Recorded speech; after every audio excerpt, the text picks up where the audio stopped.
сайн байцгаана уу? TED Talk булангийн машин дугаар эхлэхэд бэлэн боллоо. Энэ удаагийн дугаараар би та бүхэндээ Стэнфордын дизайны их сургуулийн гүйцэтгэх захирал профессор Билл Бернетийн амьдралаа хэрхэн загварчлах вэ нэртэй богино илтгэлийг орчуулан хүргэхээр бэлдээд байна. Аливаа бүтээгдэхүүн үйлчлэгийг сайжруулж зөв шийдлийг олохын тулд дизайнерууд design thinking буюу загвар сэтгэлгээг ашигладаг. Дизайны инженерийн сургуульд сүүлийн 50 гаруй жил ашиглаж байгаа энэхүү инновацийн арга зүйг ашиглаад хүний амьдралыг хэрхэн сонирхолтой, утга учиртай, аз жаргалтай болгож болох вэ гэдгийг энэхүү илтгэлээрээ та бүхэнд хүргэж байна. Профессор Билл Бернет, Дэйв Эванстэй хамтран амьдралаа хэрхэн загварчлах вэ нэртэй номыг бичсэн ба Стэнфордын их сургуульд амьдралаа загварчлах лаборатори нэртэй танхимыг байгуулсан байна. Энэ танхимд оюутнууд өөрсдийнхөө амьдралын зорилгыг тодорхойлж цаашдаа өөрийнхөө амьдралыг илүү утга учиртай болгох зорилготойгоор энэхүү лабораторид ирж сурал зөвлөгөө авдаг байна. Тэгэхээр энэ лабораторид ирж суралцж байгаа оюутнуудын дотор нийтлэг нэгэн асуудал байсан нь хүмүүсийн буруу итгэл үнэмшил, утга учиртай сайхан амьдралыг бий болгоход нь саад болж идэг юм байна гэдгийг олж харсан байна. Тэгэхээр эдгээр буруу итгэл үнэмшлүүдийн хамгийн нэгдүгээрх нь таны passion буюу гал хүсэл эрмэлзэл юу вэ гэдэг асуудал байдаг. Тэгэхээр Стэнфордын их сургуулийн өсвөр насныхны судалгааны төвд нэгэн туршилтыг хийсэн байна л да. Тэгэд өсвөр насныхан гэдэгт 27 хүртэлх насны хүмүүсийг хамруулсан гэдгийг анхаараарай. Тэгэхээр судалгаанд оролцсон хүмүүсээс таны гал хүсэл эрмэлзэл юу вэ? Таны хийхийг хүсдэг зүйл юу вэ гэж асуухад ердөө 20% л тодорхой хариулт өгсөн байна. Үлдсэн 80% нь би маш олон зүйлийг сонирхдаг, яг нэг зүйлийг нэрлэж чадахгүй байна гэж хариулсан. Гал хүсэл эрмэлзлээ олснороо утга учиртай амьдрна гэдэг ойлголт нь өрөөсгөл юм аа. За дараагийн нэг буруу итгэл үнэмшил бол та яг хаа хүрэхээ мэдэж байна уу? Та амьдралынхаа зорилгыг тодорхойлсон уу? Хэрвээ үгүй гэж хариулсан бол та аль хэдийн оройтчээ гэдэг ийм үзэл хандлага байдаг. Гэтэл яг үнэндээ энэ амьдрал бид нар юунаас ч оройтдаггүй, юунаас ч хоцордоггүй. Тэгээд зарим нэг уламжлалт нийгмийн сэтгэлгээний хандлагууд байна л да. Жишээлбэл хүн 25 хүрээд гэр бүл зохиох ёстой, амьдрах ёстой гэдэг бодлууд байна. Гэтэл өнөөдрийн орчин үеийн нийгэмд бол 22-оос 35 насныхан илүү хөдөлгөөнтэй, динамик амьдралыг сонгох болсон. Тэгэхээр та яг өнөөдөр зорилгоо тодорхойлоход хизээч оройтхгүй. Та яг ямар хүн болохыг хүсэж чинь, ямар замаар замнахыг хүсэж чинь яг одоо л тодорхойл. За хамгийн сүүлийн нэг буруу итгэл үнэмшил бол та өнөөдөр өөрийнхөө хамгийн сайн хувилбар байж чадчихэв үү? Тэгэхээр энэ бол бизнесийн хуч онолуудаас орж ирсэн ойлголт. Өөрөөр хэлбэл сайн нь агуугийн дайсан юм аа гэж ярьдаг. Тэгэхээр хүний хувьд бол хамгийн сайн байх гэдэг нэг тийм шугам өсөлтийг харуулдаг байгаа боловч яг үнэндээ хүнд сайн байж болох маш олон хувилбарууд байдаг. Хүрэх боломжгүй агуу сайнаас илүү хүрэх боломжтой олон сайн нь хамаагүй дээр. За ингээд амьдралаа загварчлах, загвар сэтгэлгээний 5 санааг та бүгдэд өгье. За хамгийн нэгдүгээрт нь цэгүүдийг холбох. Тэгэхээр энэ цэгүүдийг холбох гэдэг нь юу хэлээд байгаа юм бэ гэхээр та хэн бэ? Та амьдралыг юу гэж үздэг вэ? Амьдралын утга учир юу юм? Дараагийнх нь таны хийж байгаа ажил үйлс энэ хорвоо дээр ямар үн цэнийг бүтээж байна вэ гэсэн 3 асуултыг хооронд нь холбох. Тэгэхээр эдгээр цэгүүдийг холбоснороо амьдрал илүү утга учиртай болж ирдэг. Амьдралынхаа зорилгыг тодорхойлж, амьдралаа илүү утга учиртай болгохыг хүссэн оюутнуудаар эхний ээлжинийг 2 зүйлийг хэлэгдэг байна л да. Үүний нэг нь болохоор та энэ амьдралыг яг юу гэж үздэг вэ?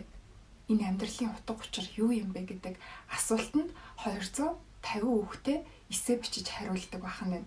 Хоёрдугаар асуулт нь болохоор ажил мэргэжлийг та ер нь юу гэж үздэг юм бэ? Та юуны төлөө ажил хийдгийг? Энэ ажил мэргэжлээрээ дамжуулаад та хүмүүст яг ямар үн цэнийг өгөхийг хүсдэг юм бэ гэдэг 2 асуултанд хариулснараа амьдралыг илүү утга учиртай болгож загварчлахад тусалдаг байна. За 2 дахь санаа бол дэлхийн татах хүчний асуудал гэж байгаа. Тэгэхээр дэлхийн татах хүчний асуудал гэж юу хэлээд байгаа юм бэ гэхээр энэ амьдрал дээр биднэрт тохиолддог хизээч өөрчлөх боломжгүй асуудлууд. Хүмүүс ярьдаг манай дарга таалагдахгүй байна, хамт ажиллаж байгаа хүмүүс таалагдахгүй байна, энэ ажил таалагдахгүй байна, энэ таалагдахгүй байна гэд маш олон зүйлсийг асуудал болгож ярьдаг. Гэхдээ юу ч өөрчлөгддөггүй. Хэдэн сарын дараа уулзсан ч нөгөө асуудлаа ярьсаар л байдаг. Тэгэхээр ийм өөрчилж болохгүй асуудлуудыг шийдвэрлэх цорын ганц арга бол түүнийг хүлээн авах. Өөрөөр хэлэх юм бол түүнийг өөрчилж чадахгүй гэдэгтэйгээ эвлэрэх. Хэрвээ ингэж чадах юм бол амьдрал илүү хялбар, илүү амар болдог. 3 дугаар санаа бол олшруулах. Физикчдийн хэлж байгаагаар бидний энэ амьдарч байгаа ертөнцөөс гадна хэд хэдэн зэрэгэлдээ ертөнцүүд оршиж идэг. Тэгэхээр яг энэ зэрэгэлдээ ертөнцтэй адилхан та өөрийнхөө амьдрал зэрэгцээ ертөнцүүдийг бүтээх гэсэн санаа юм. Тэгэхээр та балетчин болохыг хүсдэг. Нөгөө талдаа шинжлэх ухаан дуртай эрдэмтэн болохыг хүсдэг. Нөгөө талдаа мэрэгсэн нэгтлэн бодогч болохыг хүсдэг. Тэгэхээр яагаад энэ 3 карьерийг, энэ 3 ертөнцийг яг зэрэг авч явж болохгүй гэж тэгэхээр профессор Билл Бёрнет маань үүн дээр нэг санаа өгч байна л да. Өөрөөр хэлбэл та яг одоо ямар ажил хийж байна, тэр ажлаа үргэлжлүүлэн хий. Хүмүүс амьдралаа өөрчлөхийг хүсгээрээ ажилласаа гинт гардаг ч юм уу, хийжсэн зүйлээ орхих ч юм уу, ийм огцом шийдвэрүүдийг гаргадаг. Тэгвэл энэ өгж байгаа санаагаар та ерөөсөө ямар нэгэн гинтийн шийдвэр гаргах шаардлагагүй. Яг одоо хийж байгаа зүйлээ үргэлжлүүлэн хийх. Хоёр дахь амьдралын хувилбар бол хэрвээ таны одоо хийж байгаа ажил зогсвол та юу хийх вэ? 3 дахь сонголт бол танд мөнгө ерөөсөө хэрэгцээгүй болсон. Мөн бусад хүмүүсийн юу ч хэлэх танд бас сонирм биш. Энэ үед та яг чин зүрх сэтгэлээсээ яг ямар ажлыг хийхийг хүсэж байна вэ? Яг үүн дээр нэг жишээ ярьдаг л да. Юу вэ гэхээр Стэнфордын сургууль сурж байгаа оюутнууд багшаа би бол эрвээхээ судлаач болохыг хүсдэг. Гэтэл манай эргэн тойрны хүмүүс чи ердөө эрвээхээ судлаач болохын тулд Стэнфордыг сургууль сурж байгаа гэж юу гэж асуудаг. Энэ нь надад маш хэцүү санагддаг гэж асууж л тээ. Тэгэхээр таны амьдралын 3 дахь хувилбар бол бусдаас огт санаа зовох шаардлагагүйгээр мөн мөнгөнд санаа зовох шаардлагагүйгээр та ямар ажлыг хийхийг хүсэж байна түүнийгээ хий. За 4-р нь прототип буюу альва зүйлийг хийхээсээ өмнө туршиж үзэх.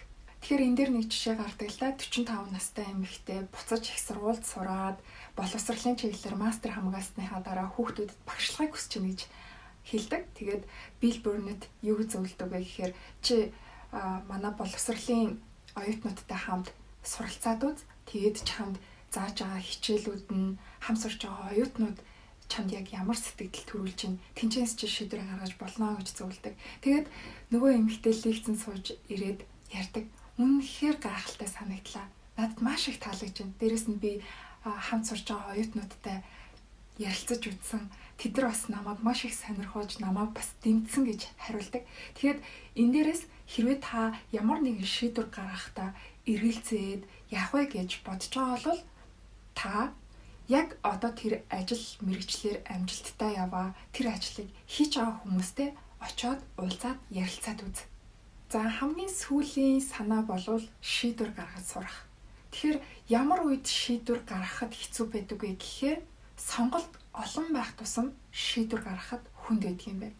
Тэгэхээр Стэнфордын их сургууль дээр нэгэн судалгаа ажилтай жимсний мухлагт 6 төрлийн жимсний чанамал тавиад хүмүүсийг амтлаад худалдаа авахыг урьж. Гэтэл 30 хүн нөгөө 6 янзын жимсний чанамлыг амталж үзээд тэнцэнээс 3-1 нь худалдаа авалт хийсэн байна.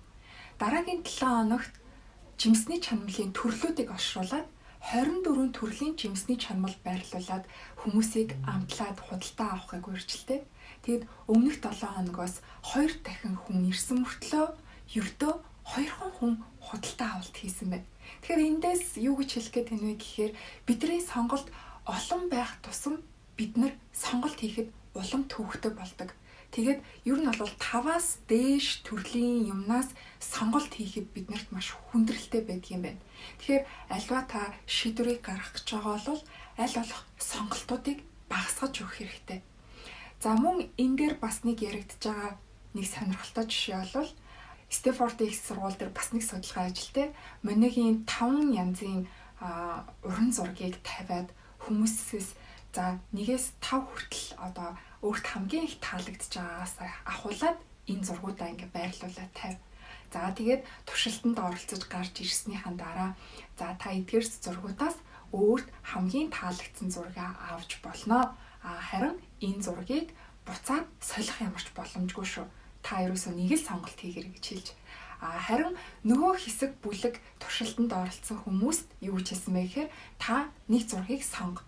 Тэгээд хэсэг байж байгаа танд энэ зураг таалагдахгүй санагдах юм бол буцаж авчираад өөр нэг зургаар нь солиорой гэж зөвлөжөлтэй. Тэгээд нөгөө таалагдахгүй байна гэсэн хүмүүст нь эргэж ирээд энэ ч зураг гоё юм уу гэд хид нөгөө сонголтуудаа өөрчилсөн байна. Тэгээд хэсэг хугацааны дараа эргээд нөгөө хүмүүсийг за одоо хамгийн таалагдж байгаа зургаа нэгт тавиад ингээд зургнуудаа ингээд байрлуулаарай гэсэн нөгөө эргэж ерөөсөө зургаа авчирч болохгүй. Ерөөсөө энэ таны эцсийн сонголт шүү гэж хэлсэн хүмүүс нь өөрийнхөө сонгосон зургийг надад хамгийн их таалагдж байна гэж нэгдүгüрт тавьсан байна. Харин олон дахин сонголтууд хийсэн хүмүүс маань яасан бэ гэхээр аль ч зураг нь надад ерөөсөө таалагдахгүй байна. Ер нь энэ туршилт надад таалагдахгүй байна гэж хариулсан байна. Тэгэхээр энэ чинээс юу гэж хэлэх гээд байна вэ гэхээр хэрвээ одоо бидний шийдвэр буцаагдах боломжтой, солих боломжтой байх юм бол бидний сэтгэл ханамжийн түвшин унжид юм байна. Тэгэхээр миний хувьд энэ хэлтгэлийг сонгоо авах шалтгаан нь юу вэ гэхээр бид нар дэлгүүрт ороод хувцас сонгодог. Энэ хувцас надад илүү гоё таалагдж байна. Энэ хувцас миний одоо биед илүү гоё сууж өгч байна гэд бид нар хувцсыг сонгодог тийм үү? Тэгвэл энэ илтгэлийг одоо сонссноор бид нар өөр тохирох гоё амьдралыг бас сонгож болох юм байна шүү дээ. Мөн хэд хэдэн одоо амьдралын хэв маягийг зэрэгцээ авч явах боломжтой юм байна гэдэг санаа надад хамгийн их таалагдсан. Таны зүрх сэтгэлд хийхийг хүсэж байгаа, эхлүүлэхийг хүсэж байгаа ямар гоё мөрөөдөл байна, ямар гоё ажил байна. Та тэрийг яг одоо л хийгээд эхэл. Үүнийг хийхийн тулд заавал та ажилласаа гарах шаардлагагүй. Яг одоо танд ямар мөрөөдөл байна? Үнийгээ одоо хийж байгаа ажлынхаа яг хажуугаар хийгээд үзээрэй. Мөн энэ илтгэлийг үзснийхаа дараа би өөрөөсөө асуусан. Би яг ямар амьдралын загвараар амьдраад байна вэ? Энэ амьдралын загвар надад таалагдчихэв үү гэж асуусан. Тэгэхээр таныг ч бас өөрийнхөө амьдарч байгаа амьдралын загварыг эргэж хараад саний хэлсэн 5 санаанаас өөрт хамгийн их таалагдж байгаа санааг амьдрал дээрээ хэрэгжүүлж үзээсэй гэж хүсэж байна. Хэрвээ энэ илтгэл танд таалагдсан бол шеэр хийж бусдад хуваалцаарай. Мөн миний YouTube сувагт subscribe хийж дагахыг хүсэж байна.